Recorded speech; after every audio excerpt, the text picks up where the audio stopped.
Captain Picard helps coach his ancestor through anxiety, while yet another Soong family member is up to no good. Everything old is new again, literally, on this week's Easter egg-packed episode of Star Trek Picard. We finally learn the true mission of Adam Soong in Fly Me to the Moon. Though he initially claims that he is out to cure his daughter's debilitating genetic disorder, which makes sunlight and water poisonous to her, it seems that his actual goals are a bit more sinister. I poured my heart into you. I let myself believe you were the one. After his daughter Corey gets curious, she discovers files on his computer that reveal an alarming truth. She is not his first daughter. He's had many more, all of whom were apparently grown in a lab and died before reaching maturity. Some survived until childhood, but she seems to be the first to make it to adulthood. This dark mission mirrors that of his descendant Eric Soong, who appeared in the Star Trek Enterprise 3-part story that began with Borderland and the series' 4th and final season. In that episode, it is revealed that Eric Soong, also played by Brett Spiner, has taken possession of genetically modified embryos left over from Earth's eugenics wars and raised them into adulthood while screening out any defects. It appears here that Adam Soong is doing the same or similar. However, Adam isn't having nearly as much success, perhaps due to the more primitive science of his time. After all, Adam's experimentations occur more than 100 years before Eric's. There's still much to be learned about Adam Soong's dirty work, but it's clear that Eric Soong was not alone in his family's desire to grow the perfect human. At the gala, Renee Picard feels overwhelmed by the spotlight and retreats to a quieter room to be alone, while Q, disguised as her therapist, encourages her to back out of the mission. Her descendant, Jean-Luc Picard, is there to ensure she follows through.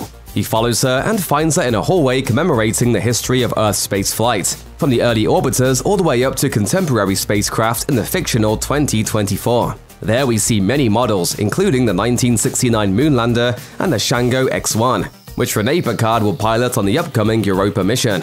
When the two Picards meet and Renee is feeling too distraught to speak, Jean-Luc implores her to look up and tell him about the ship hanging in the museum above them. The ship we see is no stranger to Star Trek, though it's never been seen in an actual episode.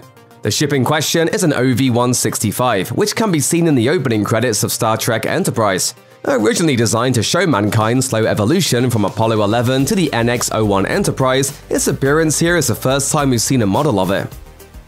I call her Spike because she's got these kick-ass aero-spike engines that use less fuel. It seems the writers of Star Trek Picard are respecting the canon history of space exploration in Earth's fictional present day, including the OV-165 Shuttle. In addition to the Shango X-1, the Apollo 11 capsule, and the OV-165 Shuttle, viewers glimpse another space vessel in the hallway museum when the two Picards converse. This one is one that Trek fans should recognize if they are familiar with the original series episode The Changeling. We already got one Easter egg referencing that episode when the name Jackson Roy Kirk popped up at the tail end of episode 4. Jackson Roy Kirk, Captain James Kirk. Yes, similar. Here, Roy Kirk's pioneering space probe called Nomad makes an appearance, with the model of the ship sitting clearly over Picard's shoulder throughout their conversation. Though we get only a fleeting glimpse of the model on screen, promotional stills released ahead of the episode's premiere showed more. This includes the large signage accompanying the museum piece, which displays information about the model, confirming the vessel as Nomad. The spacecraft itself would be lost on its mission, only to turn up centuries later when it's found by Captain Kirk and the USS Enterprise after merging with another probe of alien design. When Raffi meets up with Rios during the gala, she notes his upbeat attitude and connects it to his meeting Teresa. She can't help but warn him about the perils of falling in love in 2024. Because when you meet someone from a different century, the relationship is kind of built on lies. While this is definitely good advice for Rios, it feels like a nod to previous Star Trek time travel episodes in which one of the main cast falls in love with someone from the past. In the original series episode City on the Edge of Forever, Captain Kirk becomes romantically involved with Edith Keeler, a woman in 1930 New York, and is forced to let her die to preserve the timeline. He again becomes linked to a woman in 1986 after traveling back in time in the film The Voyage Home, leading to a complicated conversation in a restaurant where he must dance around his true origins. Don't tell me. You're from outer space. No, I'm from Iowa. I only work in outer space. In the Star Trek Voyager two-parter Future's End, it's Tom Paris who must cut short a budding romance with Sarah Silverman's character Rain Robinson, who clearly has the hots for him because he has to return to the 24th century.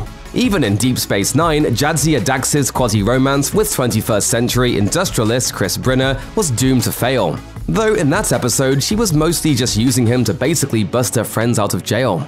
Either way, Rafi is right, Rios ought to know better than to consider a time-crossed romance, and there are plenty of examples from the past why that's the case. While Corey searches the internet for information on her father, Adam Soong, she pulls up several news sites with damning headlines. One calls her father a mad scientist, while others note his violation of the Shenzhen Conventions. However, an easy-to-miss headline on another news site hints at events we may have seen before.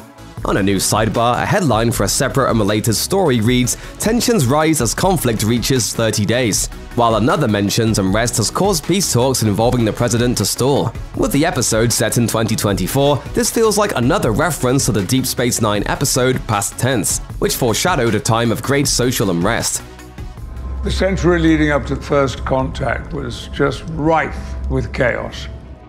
Past Tense also features Star Trek crew members sent back to 2024, and it's prominently noted that the year is full of strife, with riots and civil unrest occurring everywhere from San Francisco to Europe. In one key scene, guests at a dinner party remark about a conflict between the so-called neo-Trotskyists and violent student protesters. One guest even mentions that she cancelled her trip to the Swiss Alps amid the violence. That violence being mentioned here may imply a similarly violent end for this season of Star Trek Picard. Europe is falling apart. Well, at least we don't have to worry about that kind of thing here. Don't count on it. Check out one of our newest videos right here. Plus, even more Looper videos about your favorite movies and TV shows are coming soon. Subscribe to our YouTube channel and hit the bell so you don't miss a single one.